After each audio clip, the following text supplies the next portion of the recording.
हमारी वीडियोस को देखने के बाद लाइक और सब्सक्राइब करना बिल्कुल ना भूलें। भगवान राम की जन्मभूमि अयोध्या राम मंदिर के निर्माण के अवसर पर राममय और जगमग हो गई है।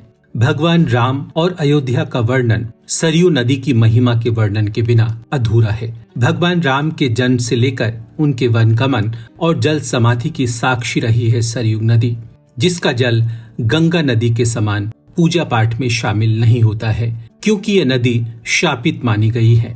भगवान विष्णु के अवतार भगवान राम के जन्म स्थान अयोध्या में बहने वाली नदी सरयू के बारे में पौराणिक कथाओं में मान्यता है कि सरयू नदी भगवान विष्णु के आंसुओं से प्रकट हुई है। आनंद रामायण के यात्र कांड में उल्लेख है कि प्राचीन काल में शंकासुर दैत्य ने वेद चुराकर समुद्र में डाल दिए थे और स्वयं वहां छिप गया था।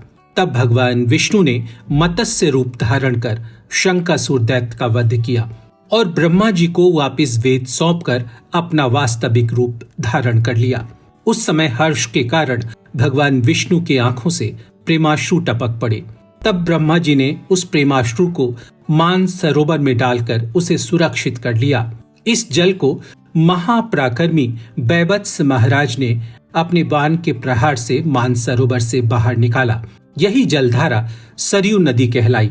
वामन पुराण के 13वें अध्याय, ब्रह्म पुराण के 19वें अध्याय और वायु पुराण के 45वें अध्याय में गंगा, यमुना, गोमती, सरयू और शारदा आदि नदियों का हिमालय से प्रवाहित होना बताया गया है। वाल्मीकि रामायण के 24वें सर्ग में सरयू नदी का विवरण मिलता है, जिसमें कहा गया है कि हिमालय पर कैलाश पर्वत है, जिससे लोक पावन सरयू निकली है। ये अयोध्या पुरी से लगकर बहती है।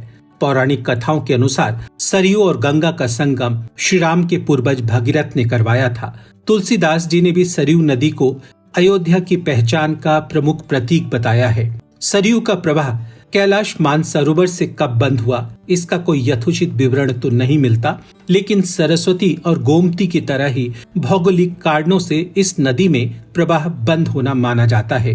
लेकिन ऐसी भी मान्यता है कि कैलाश से निकली पवित्र सरयू नदी शापित है, इसलिए किसी भी पूजा पाठ में सरयू नदी का जल नहीं चढ़ाया जाता। रामायण के अनुसार भगवान राम ने सरयू नदी में प्रवेश करके जल समाधि ले ली थी। उत्तर रामायण में उल्लेख मिलता है कि भगवान राम के सरयू नदी में जल समाधि लेने पर शिव जी बहुत नाराज हुए। क्रोधित होकर भगवान शिव ने सरयू को शाप दे दिया कि तुम्हारे जल से आचमन करने वालों पर भी पाप लगेगा, तुम्हारे जल में कोई स्नान भी नहीं करेगा।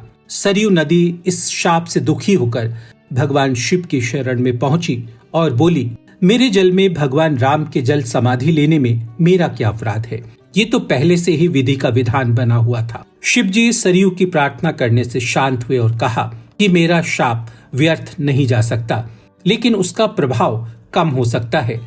सो तुम्हारे जल में स्नान करने से पाप नहीं लगेगा, लेकिन तुम्हारे जल का प्रयोग पूजा पाठ में नहीं हो सकता।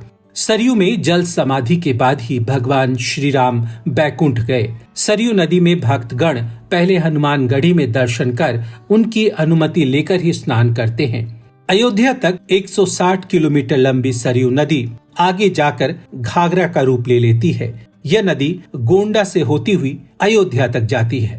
हमारी वीडियोस को देखने के बाद लाइक और सब्सक्राइब करना बिल्कुल ना भूलें।